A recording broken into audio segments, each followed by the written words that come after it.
लोग प्यार से जानता बदनाम सलाई बा।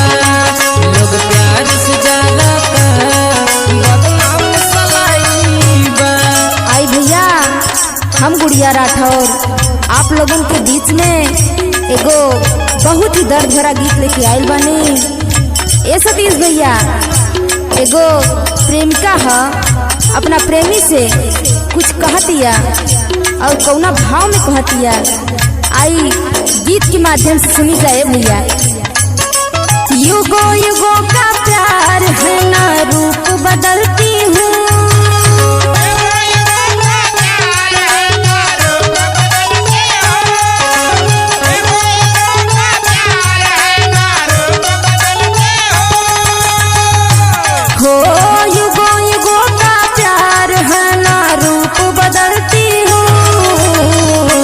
हाथी घोड़ा से नहीं,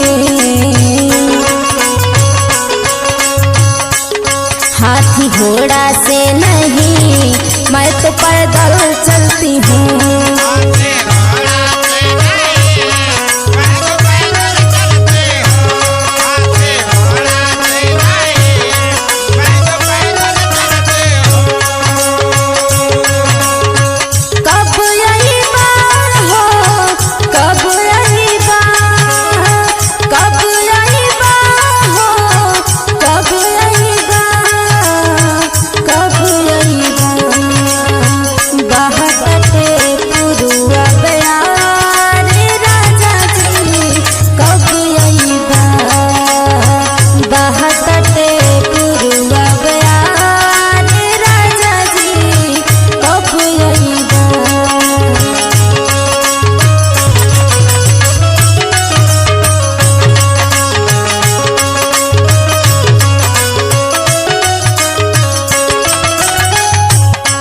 भैया और कैसे कहती आगे,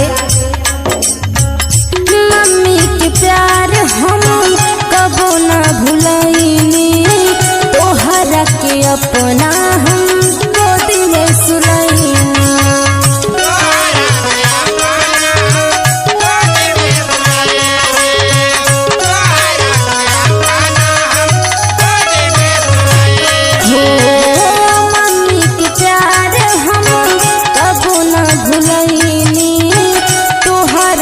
अपना हम गोदी में सुलैनी,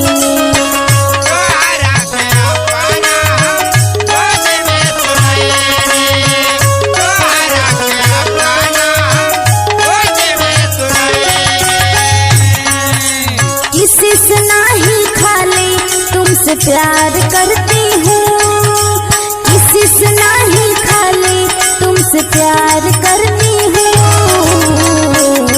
हाथी घोड़ा से नहीं,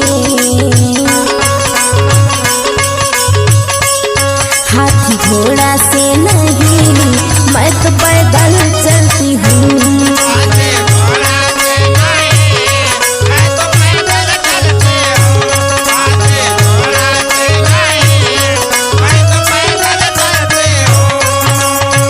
कैसे कैसे हो जाला मोहब्बत सौदा हो, कैसे कैसे हो जाला मोहब्बत सौदा हो।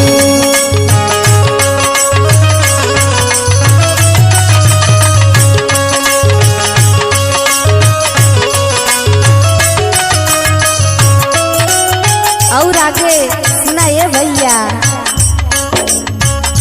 गावेली गुड़िया मेरे चाई जी के भाव में, छोड़ी चली गईला हमके दूसरा के गाँव में।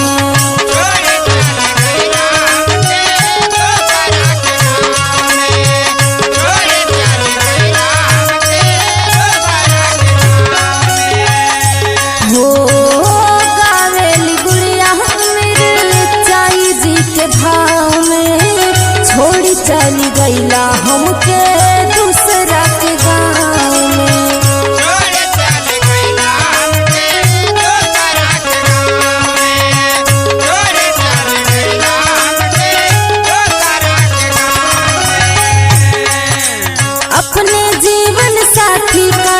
इंतजार करती